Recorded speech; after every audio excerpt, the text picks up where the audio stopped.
생명의 삶 큐티를 우리가 다 하고 있는 분들 계신데요. 이번 주, 지난주의 큐티의 본문이 출애굽기입니다. 출애굽을 하는 과정이 이제 매일마다 묵상이 되어지는데요. 이 출애굽기 큐티를 하면서, 큐티라는 게 하나님을 마주하는 것인데, 출애굽기 큐티를 하면서 마주하게 되는 하나님은 예비하시는 하나님. 물론 큐티는 각자 이제 저마다의 묵상이지만 계속 거듭 볼 수 있는 것은 예비하시는 하나님이다. 그러니까 하나님은 즉흥이 없더라고요. 즉석에서 결단하고 하는 것이 아니라 모든 것을 하나씩 다 예비하시는 것입니다. 어느 길을 가야 할지 하나님은 미리 다 예비하신 것입니다. 또 어느 경로, 어떤 방향으로 갈지, 또 무엇을 먹어야 할지, 밤에 필요한 것은 무엇인지, 낮에 필요한 것은 무엇인지 하나님이 다 생각을 해놓으셨습니다. 하나님은 전능하시고 전지하시지 않습니까? 하나님은 자신의 전지하심으로 미래를 내다보시고 자신의 전능하심으로 그 미래에 필요한 모든 것들을 다 이렇게 펼쳐가시고 만드시는 것을 볼 수가 있습니다. 하나님은 예비하시는 하나님이다. 참 중요합니다. 여러분, 은혜의 세계가 어떤 세계인지를 알아야 됩니다. 은혜의 세계란 여호와 이레의 세계입니다. 즉 하나님이 예비하시는 세계다. 은혜의 세계는 곧 예비하심의 세계. 하나님께서 아브라함에게 나타나신 장면에 여호와 이레라는 말씀이 나오죠. 아브라함을 하나님께서 몇 번 만나 주십니다. 일평생 은혜 가운데 있었지만 이름을 부르면 아브라함아 하시면서 이름을 부르시면서 인격적인 만남을 한 사건들이 이제 몇 개 나오는데, 맨 마지막에 나온 하나님이 아브라함아 아브라함아 부르시면서 그에게 자신을 계시하신 최후의 하나님의 자기 계시, 그것은 바로 여호와 이레입니다. 참 중요한 거예요. 아브라함이 처음에 하나님 만났을 때는 민족을 약속받고 또 나라와 여러 가지 이제 복에 복을 더하시는 약속을 받는데, 맨 마지막에 만난 하나님에 대한 인식은 예비하시는 하나님 여호와 이레의 하나님입니다. 이게 의미가 큰 것이요, 아브라함이 받았던 수많은 복의 약속을 아브라함이 이룬다는 게 아닙니다. 약속을 받은 아브라함이 성취해서 하나님께 드려야지, 이게 아니라 하나님이 약속하셨고 하나님이 예비하신 거예요.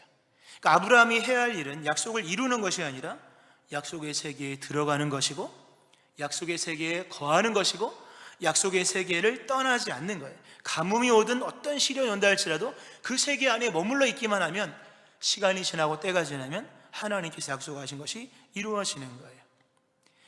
그러니까 아브라함이 하나님을 믿는다는 것이 뭐냐 할 때, 그것은 예비하심을 믿는 거예요. 하나님이 나를 위하여 예비하셨다, 이것을 믿는 믿음이 성경에서 말하는 중요한 믿음의 핵심입니다. 내가 알지 못하고 생각하지 못한 것을 하나님이 예비하신다. 여기서 우리가 이제 좀 보아야 할 것은요, 여기서 중요한 하나의 문제가 발생을 합니다. 뭐냐면 하나님께서 과연 출애굽하는 이스라엘 백성들을 위해서 여러 가지를 예비해 놓으셨습니다. 자, 홍해를 가르시죠. 홍해가 갈라져 마른 땅이 된지라.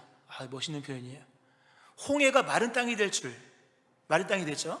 그리고 저녁에는 불기둥이, 그리고 낮에는 구름기둥이 그들에게 임합니다. 그리고 먹을 것을 땅의 소산이잖아요. 원래 먹을 것이 하늘에서부터 떨어진다, 만나지 않습니까? 그리고 마라의 쓴물도 경험하고 여러 가지를 경험합니다. 이 놀라운 다 기적이죠.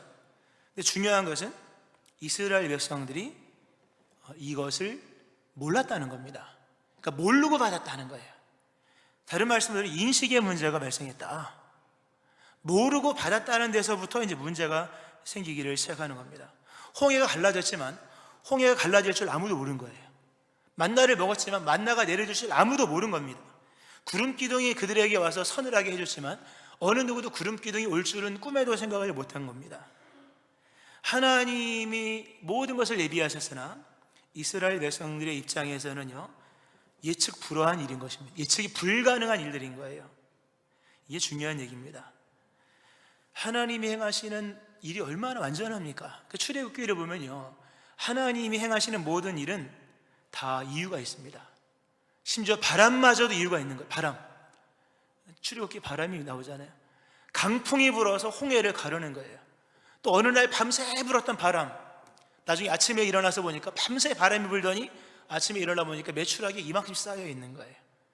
그러니까 하나님의 예비하심은 완전하고, 하나님이 행하시는 모든 행사, 쓴물을 마시게 하는 것, 또 방향을 남쪽으로 이동하시는 것, 밤새 바람이 부는 것, 다 이유가 있는 행동들인 거예요. 근데 문제는 이스라엘 백성들이 그걸 몰랐다는 겁니다.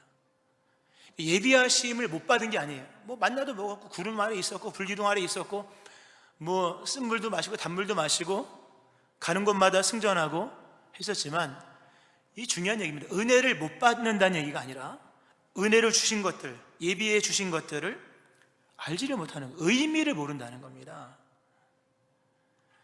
이 인식에 문제가 생겼다. 성경을 보면 이스라엘 백성들이 출애굽을 하고 난 이후에 많은 방황을 합니다. 많이 헷갈려 하는 거예요. 근데 그게 뭐냐 하면 하나님이 낯선 거예요. 낯선 하나님. 이스라엘 백성들은 구전을 들었잖아요. 아브라함, 이삭, 야곱의 하나님에 관한 이야기를 뭐 수백 년 전부터 들어왔기 때문에 하나님은 계시고, 아브라함의 하나님, 이삭의 하나님, 야곱의 하나님이라고 생각을 한 거예요. 근데 보세요. 아브라함, 이삭, 야곱은 다 가족이잖아요. 가족. 한 가족을 인도하시는 하나님에 대한 개념으로 생각을 하고 있었는데, 출애굽의 역사는 민족적 역사지 않습니까? 이 스케일이 다른 거예요. 이 규모가 다른 겁니다. 이스라엘 백성들이 아브라함, 이삭, 야곱의 하나님, 작은 하나님에 대한 이해를 갖고 있다가요, 이 크신 하나님을 경험을 하니까 하나님 모든 상황이 낯선 거예요. 모든 상황이 낯설기 시작했다는 거죠. 이게 중요한 얘기입니다. 낯설기 시작했다. 머리가 복잡해지기 시작했다는 거예요. 먹는 거야 뭐 받아서 먹으면 되는 것이고, 인도하면 따라가면 되는 것이지만, 가장 힘든 부분이 몸의 문제가 아니라 하나님을 이해하기가 너무 어려운 거예요. 왜? 들은 이야기와 다른 하나님, 그리고 생각지 못한, 물론 감사하죠. 홍해를 갈라서 건너가게 하셨고, 만나를 주셨고, 말에 쓴물 되어 단물 되게 하시는 이런 것들도 감사한 일이지만, 문제는 그걸 모른 채 받는다고 하는 것은 쉬운 일이 아닙니다. 인식의 문제가 발생하면 믿음 생활은 진짜 어려운 거예요. 출애굽기를 읽어보면서, 다 출애굽기 많이 읽어보셨겠지만, 제가 개인적으로 봤을 때 가장 출애굽기에서 가장 절망적인 문장이 뭘까? 출애굽기에 나오는 가장 절망적인 문장, 그것은 우리를 내버려두라. 우리를 내버려두라. 이게 출애굽기 14장 10절이죠. 이스라엘 백성들이요, 출애굽하고 얼마 지나지 않아서 하는 말이, 우리를 그냥 내버려둬라. 우리 애굽으로 갈 거다. 누가 우리를 광야로 인도해 달라고 했느냐? 누가 우리 가나안 땅을 달라고 했느냐? 그냥 우리를 내버려둬라. 진짜 절망적인 얘기입니다. 마치 그 한 문장은 향후 40년 뒤에 이스라엘 백성들이 결국 어떠한 결말을 맞을지에 대한 마치 영화의 복선 같은 거예요. 아, 못 들어가겠구나. 혹시 우리 중에도 난 내버려둬라, 좀 내가 알아서 할 테니까, 이거 최악입니다. 내버려두면요, 은혜는 내버려두는 게 아니에요. 은혜는 개입입니다. 하나님의 강력한 개입이거든요. 내버려둬라. 이 문장 안에 좀 깊은 의미가 담겨 있는 겁니다. 보세요. 이스라엘 백성들이요, 하나님의 예비하심을 받았지만 예비하심을 모른 채 받는 것을 몇 번 경험하고 나니까요, 이 어떤 의미가 들었냐면 하나님께 끌려가는 듯한 느낌이 드는 거예요. 하나님께, 그러니까 모르고 받으니까, 모르고 인도를 받으니까 하나님께 끌려가는 듯한 느낌을 받는 겁니다. 마치 또 다른 노예 생활 같은 거예요. 이 출애굽이라고 하는 것은 말 그대로 자유의 행로지 않습니까? 자유를 위한, 자유 안에서 이 행로인 것인데, 이 예비하심의 은총을 모르고 받는 일들이 반복이 되다 보니까 이게 여기서 인식의 한계가 부딪히면서 낯선 하나님, 모르는 하나님의 일을 겪으면서 마치 하나님의 인도하심에 끌려가는 듯한, 마치 자기가 노예가 된 것 같은 거예요. 이 인식의 노예 같은, 노예처럼 느껴지는 겁니다. 하나님의 인도하심, 예비하심을 모른 채 은혜를 받으면 감사한 일이긴 하지만 이게 끌려가는 느낌이 됩니다. 이스라엘 백성들이 우리를 내버려둬라. 성경 출애굽기, 민수기를 보면 이스라엘 백성들의 여러 반항의 이야기가 나옵니다. 우리 애굽으로 가자. 우리 과거가 좋다. 이게 무슨 얘기냐면 인식의 자유. 즉, 난 너무 어렵다. 이게 머리가 너무 복잡하다. 그냥 난 쉽게 생각하는 쪽으로 가고 싶다. 가령 우리 옛날에 공부할 때요, 수학 문제 풀지 않습니까? 수학 시간. 아마 여기 수학 포기한 수포자들 많이 있을 겁니다.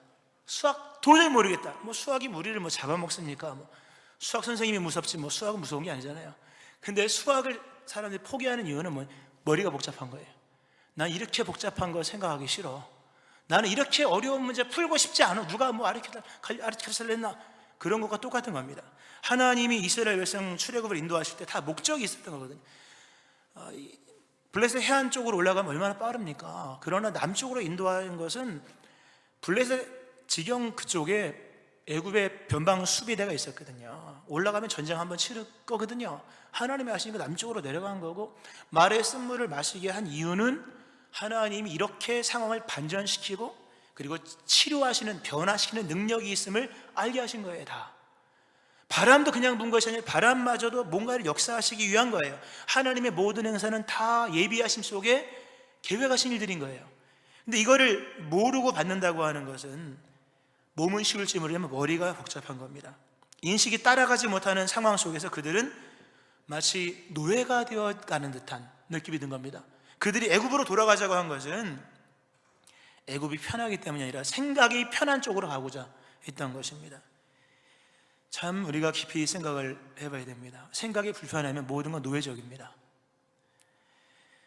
하나님의 예비하심을 모른 채 살아간다면, 성경은 그러잖아요. 하나님이요, 내일 일 염려하지 마라. 딱 잘라 말합니다. 내일 일을 염려하지 마라. 내일 일은 내일이 염려할 것이요, 무엇을 먹을까 마실까 염려하지 마라. 하나님 아버지가 다 예비해 놓으셨다. 믿으시기 바랍니다. 하나님이 다 예비해 놓으신 거예요. 문제는 우리는 하나님 내일 일을 예비해 주세요라고 예비를 놓고 기도하지만, 진짜 우리가 기도해야 될 것은 예비하심을 위한 기도가 아니라 예비된 것을 발견할 수 있는 지식을 달라고 기도하죠. 예비하신 것을 알고 받을 수 있는 그 하나님을 아는 지혜를 달라고 기도하셔야 되는 거예요. 이 지식이 없으면 배는 부를 수 있을지 모르지만 머리가 복잡한 거예요. 인식에 문제가 생기기 시작하는 거예요. 오늘 본문 말씀에 참 본문 9절을 보세요. 한번요. 9절을 보면 기록된 바 하나님이 자기를 사랑하는 자들을 위하여 예비하신 모든 것은 눈으로 보지 못하고 귀로 듣지 못하고 사람의 마음으로 생각하지도 못하였다 함과 같으니라. 하나님이 우리를 위해서 예비하셨대요. 예비하신 모든 것, 이것은 보세요. 눈으로, 그럼에도 눈으로 보지 못하고 귀로 듣지 못하고 사람의 마음으로 생각하지 못하였다. 이 문제가 있는 거죠. 우리를 위해서 많은 것을 예비해 놓으시는데 정작 우리는 하나님이 나를 위해 예비해 놓으신 것을 모른다는 거. 얼마만큼 모르냐? 눈으로 볼 수 없고 귀로 못 들었다. 여러분, 눈과 귀가 뭡니까? 이 인식의 기능이잖아요. 우리가 뭘로 배웠습니까? 눈으로 배웠고 귀로 배운 거잖아요. 눈으로 못 봤고 귀로 못 들었다고 하는 것은 소위 말해 경험적 인식이 안 된다는 거예요. 무엇이 하나님께서 우리를 예비하신 것들, 이 경험적, 우리가 소위 말해서 인식론을 얘기할 때 경험적 이성을 얘기하잖아요. 내가 손으로 경험해 먹어보고 들어보고 만져본 것들. 근데 하나님께서 우리를 예비하신 모든 것, 어느 하나도 예외 없이 모든 것은 경험적 인식으로 불가능하다. 또 하나, 사람의 마음으로도 생각하지 못하였다. 이성인식이지 않습니까? 이성적인 인식으로도 불가능하다. 그러니까 하나님께서 우리를 위해 예비하신 것들은 손으로 만져본 적도 없는, 경험적 인식도 없는 일들이요, 그리고 생각도 해본 적 없는 이성의 인식으로도 불가능한 영역들에게 있는 거예요. 그러니까 당연히 문제가 발생하는 거예요. 하나님의 충만한 인도하심을 따르는 출애굽 백성들에게 가장 큰 문제, 너무 어려워, 너무 복잡해, 끌려가는 거 싫어. 이제는 배는 부를지 모르지만 차라리 내가 노예 생활하면 내 머릿속에 이해되는 범위 안에서 살아가고 싶어. 이런 문제가 생길 수가 있는 거예요. 그러므로 우리에게 무엇이 필요한지를 아셔야 됩니다. 우리에게는 인식의 중보자가 필요하다, 그런 겁니다. 보혜사 성령, 지식의 보혜사가 필요하다는 거예요. 내 손으로 경험한 적 없고 머리로도 상상할 수 없는 일을 어떻게 알겠습니까? 그것은 보혜사가 올 때 가능한 거예요.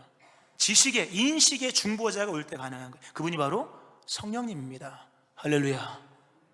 우리가 성령님을 얘기할 때 보통 이제 한국 사람들은 뜨거운 거 좋아하니까 성령 임하시면 뜨겁다, 물론 중요한 얘기입니다. 지지난주 얘기했어, 2주 전에 얘기했었죠. 온도는 그 생명이다. 생명이 있는 모든 것은 뜨겁다. 그러므로 열정이 식는다는 것, 내 신앙의 온도가 식는다는 것은 죽어가는 것이다. 죽어가는 거예요. 식어진다는 건 생명이 꺼져간다는 거예요. 그러니까 성령이 임하시면 뜨겁다, 살아난다는 거죠. 그런 의미 속에 성령의 충만함, 우리에게 뜨거움을 주는 것도 있지만, 오늘 본문에서 우리가 보아야 할 성령의 보혜사, 돕는 성령의 역사 중에 하나는 우리의 지성의 세계 속에서 역사하신다. 우리의 인식의 세계 속에서 역사하신다는 거예요. 성령이 오시면 우리의 이성을 깨우십니다. 우리의 이성을 거듭나게 하시는 거예요. 오늘 이 시대에 문제가 진짜 많죠. 많은 문제가 있는데 그 중에 큰 문제 중에 하나가 이성을 비판하지 않는 시대가 되었다 는 거예요. 이 이성을 비판하지 않아요. 비판적 이성이 없습니다. 이성은 있으나 이성을 점검하지 않는 거예요. 이성을 비판하지 않는 겁니다. 그러므로 이성은 있으나 가장 비이성적인 시대를 살아가는 거예요. 오늘날에는요, 이런 사람의 이런 이성을 맹신합니다. 누가 그러잖아요. 오늘날의 이데올로기는 이성이다, 이성주의. 뭐 공산주의냐 민주주의냐 자본주의냐 사회주의냐 이 얘기가 아닌 거예요. 모든 사람의 머릿속에는 이성을 추구하는 이성 자체가 이데올로기가 된 겁니다. 근데 그 이성을 맹신하고 비판하지 않는 것입니다.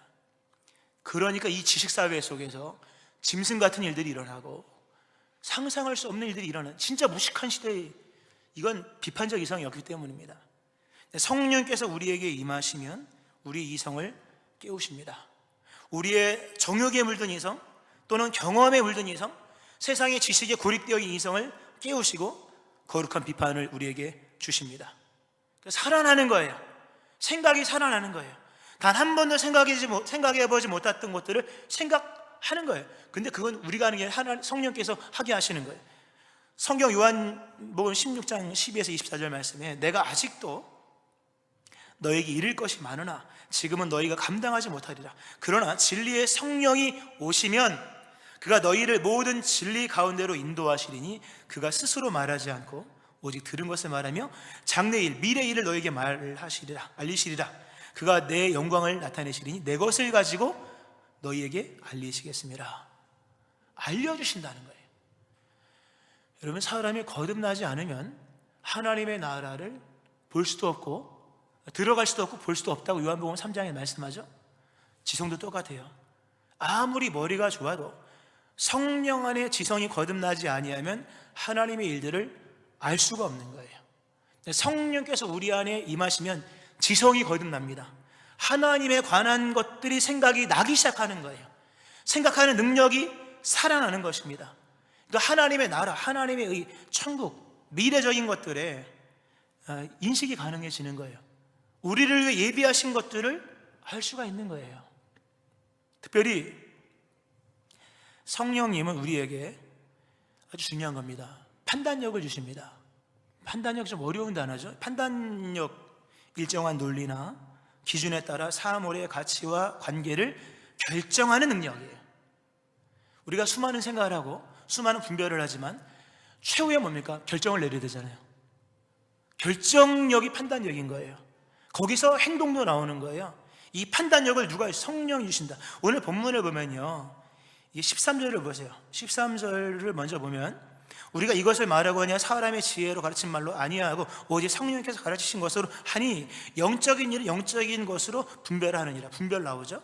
14절에도 보면 육에 속한 사람은 하나님의 성령의 일들을 받지 아니하나니 이는 그것들이 그에게는 어리석게 보이며 또 그는 그것들을 알 수도 없나니 그러한 일이 영적으로 분별되기 때문이라. 분별 2번 나와요.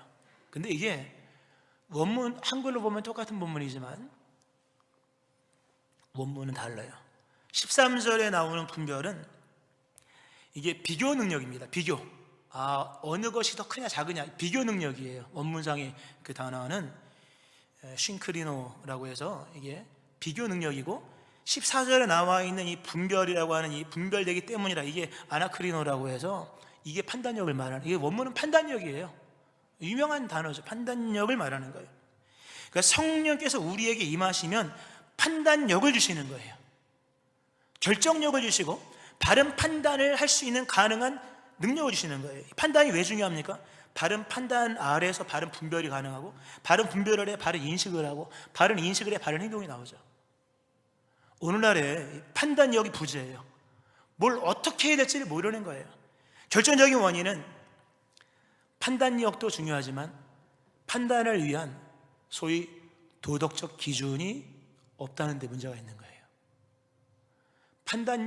판단력은 모든 것의 기본입니다. 근데 판단력의 핵심은 뭐냐 할 때 도덕적 기준이에요. 무엇을 기준으로 삼느냐라고 하는 거예요. 하나님이 왜 그 구약에 수룹바벨 있지 않습니까? 성전을 재건했던 수룹바벨을 왜 썼을까요? 손에 뭐가 있기 때문에? 다림줄이 있는 거예요. 정확한 기준을 갖고 있는 사람을 하나님은 쓰십니다. 절대 기준이 임하시기를 주의 이름으로 축원합니다. 믿음은 절대 기준을 인정하는 거잖아요. 손에 다림줄을 갖고 있었던 수룹바벨 하나님이 쓰신 거예요. 근데 성령이 임하시면 이 혼란하고 혼탁하고 이 비이성적인 이성으로 살아가는 우리들, 분별 없는 이성, 아주 혼란하고 문란한 이성을 가지고 살아가는 우리들에게 성령께서 오시면 판단의 기준을 제시하는 거예요. 그 판단의 기준이 뭐냐 할 때 우리를 진리 앞으로 세우신다. 아까 요한복음 16장에 말씀하길 그가 오시면 진리의 성령이 오시면 그가 너희를 모든 진리 가운데로 인도하신다. 성령이 오시면 우리를 진리 앞으로 세워가십니다. 그러니까 기준 앞에 세워주십니다. 기준이 있어야 판단을 하죠. 그리고 거기서 바른 행동을 할 수가 있는 거예요. 성령이 우리에게 오시면 우리에게 진리를 줍니다. 그 진리는 다른 말로 판단의 기준이요, 도덕적 기준인 겁니다. 그 기준 안에서 우리는 하나님께서 우리에게 은혜로 주신 것들을 알게 되는 거예요. 여러분 사람이 바뀐다 할 때 뭐가 바뀌면 바뀌는 겁니까? 이 사람 바뀌었다, 이 사람 변화되었다 이렇게 얘기할 때 뭘 가지고 얘기합니까? 판단의 기준이 바뀌면 사람 변화된 겁니다. 돈으로 판단하는 사람이 영으로 판단하는 사람으로 바뀌어서 변화된 겁니다. 판단의 기준이 바뀌어야 사람이 바뀌는 겁니다. 창세기 요셉 이야기 얼마나 재밌습니까? 요셉이 변화되고 하는 과정이 나오잖아요. 요셉의 변화를 무엇으로 확인할 수 있겠는가? 판단 기준의 변화예요. 그가 애굽에 이끌려서 그 미디안 상인에게 이끌려서 포박이 되어서 이끌려 애굽으로 내려갑니다. 끌려가는 노예의 삶을 삽니다. 그러나 그가 어느 순간에 바뀝니다. 그가 변화되었을 때 얘기를 하잖아요. 이런 얘기를 합니다. 형들에게 나는 당신들의 아우 요셉이니 당신들이 애굽의 판자라. 당신들이 나를 이곳에 팔았다고 해서 근심하지 마소서, 한탄하지 마소서. 하나님이 생명을 구원하시려고 나를 당신들보다 먼저 보내셨나이다. 당신들은 나를 해하려 하였으나 하나님은 그것을 선으로 바꾸사 오늘과 같이 많은 백성의 생명을 구원하게 하셨나이다 라는 말씀이 나옵니다. 잘 보세요. 요셉이 처음에요 끌려가는 그런 생활을 살았습니다. 아까 출애굽 얘기랑 똑같은 거예요. 요셉은요 어렸을 때 17살, 17살 끌려갔을 때 그가 끌려가면서 아마 하염없는 눈물을 흘렸을 겁니다. 일전에 금요성령 집회 요셉에 관한 이야기를 좀 길게 했는데 그때 한 그 챕터 가운데 하나가 요셉의 눈물에 관한 이야기를 했었습니다. 요셉이 얼마나 많이 우는 눈물을 흘리는 삶을 살았는지 울 곳을 찾았다. 항상 울 곳이 있어요. 어느 한 곳에 가서 울어야지만 해결될 수 있는 그 눈물의 방이 하나 있었습니다. 요셉은 급히 울 곳을 찾아갔다. 그 정도로 눈물을 흘려야만 하는 그런 어려운 시간들이 있었다는 거예요. 근데 어느 순간에 눈물이 이제 멈추는 거죠. 그 어느 순간인가 끌려가는 노예인 줄 알았으나 하나님의 이 선이라고 하는 하나님의 계획이라는 기준이 그에게 임했을 때 내가 이렇게 억울하고 몸은 고되고 힘든 삶을 살았으나 그러나 하나님의 선이라는 판단 기준을 놓고 본다면 이러한 삶조차도 아름다운 삶이구나. 할렐루야. 판단 기준이 단순히 육의 고통이냐 아니면 육적인 슬픔이냐 마음의 슬픔이냐가 아니라 선이라고 하는 기준으로 바뀌었을 때 그가 인생 해석이 달라집니다. 요셉의 변화는 판단 기준의 변화에 있는 거예요. 여러분의 인생의 변화를 여러분 내가 술을 끊었다 담배를 끊었다 그게 변화입니까 여러분? 그럼 변화의 결과겠죠. 변화는 뭡니까? 판단 기준의 변화인 거예요. 성령이 오시면 우리에게 분별력을 주십니다. 내가 분별력은 원문상에 의하면 판단력을 주시는 거예요. 판단 기준을 주신다. 모든 진리를 우리에게 주시는 거예요. 그 진리 안에서, 그 판단 기준 안에서, 그 판단력 안에서 우리의 삶 속에서 일어난 일들에 대한 또는 내일에 대한 어떤 그런 지식이 생기는 겁니다. 육에 속한 사람은요, 하나님의 성령의 일을 모릅니다. 그러나 거듭난 성령 안에서 거듭난 지성과 거듭난 인식의 어떤 그 체계를 갖고 있는 사람들은요, 하나님을 믿어요. 하나님을 신뢰합니다. 모르고 끌려가는 인생이 아니라 하나님을 믿는 믿음 안에서 오늘의 고난이든 어제의 시련이든 아니면 내일의 불확실성이든 간에 믿는 믿음으로 나아갈 수가 있는 거예요. 성령 받기를 축원합니다. 말씀을 좀 정리를 하면서요, 우리에게는 지식의 인도자가 필요합니다. 오늘 성령님에 대한 얘기를 하는 겁니다, 여러분. 이 철학 얘기가 아닌 거예요. 물론 본문 자체는 굉장히 철학적, 원문을 보면 이게 완전 철학이에요. 로고스 나오고 소피아 나오고 다 나와요. 그러나 성령께서 지식의 인도자시다, 이 얘기를 하는 겁니다. 성경 마태복음 16장에 보면요, 예수님께서 말씀하실 때 너희는 나를 누구라 하느냐 물어보십니다. 그때 베드로가 주는 그리스도시요 살아계신 하나님의 아들이십니다 라고 얘기를 합니다. 정답을 얘기했죠. 그때 예수님께서 이 얘기를 하시면 들어보세요. 바요나 시몬아, 네가 복이 있다.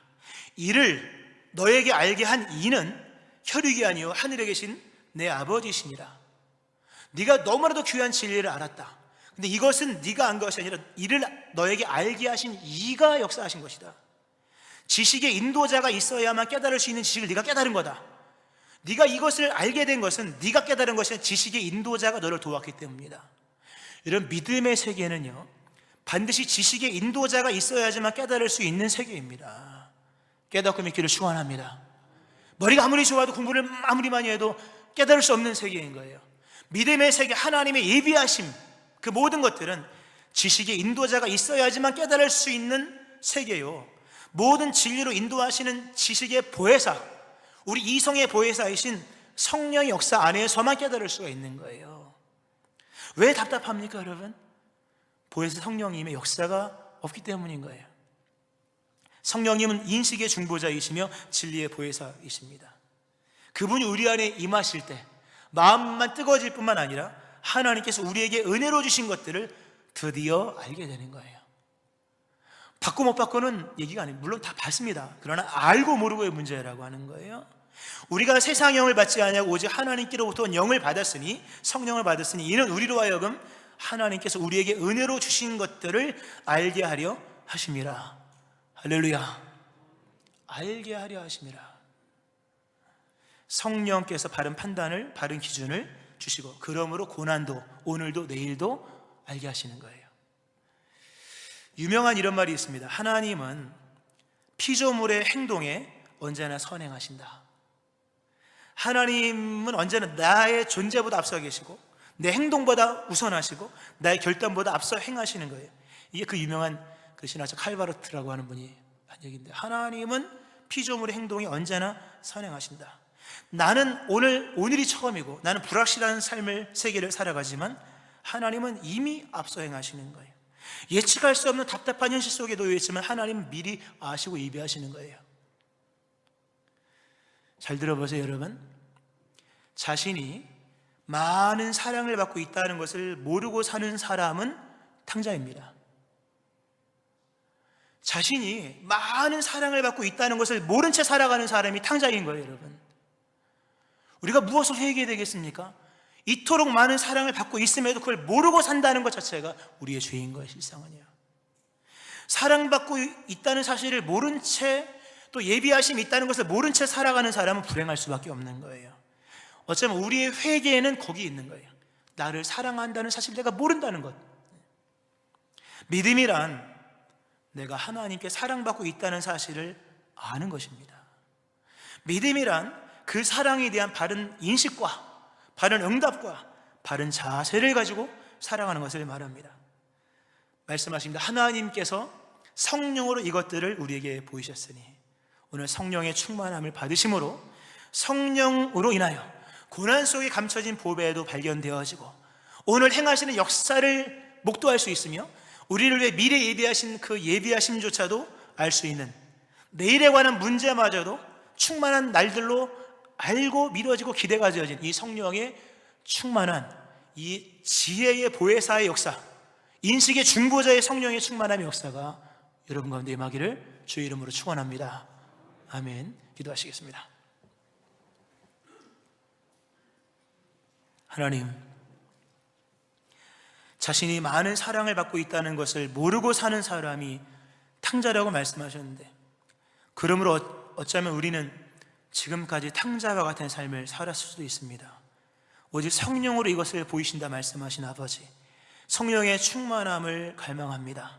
성령께서 우리 안에 임하셔서 우리 인식의 중보자, 우리의 지성의 중보자, 우리의 판단의 중보자가 되심으로 하나님께서 우리를 위해 준비하신 모든 것을 알게 하여 주시고 오늘 믿음으로 응답하며 믿음으로 살아가는 저희를 되게 하여 주옵소서.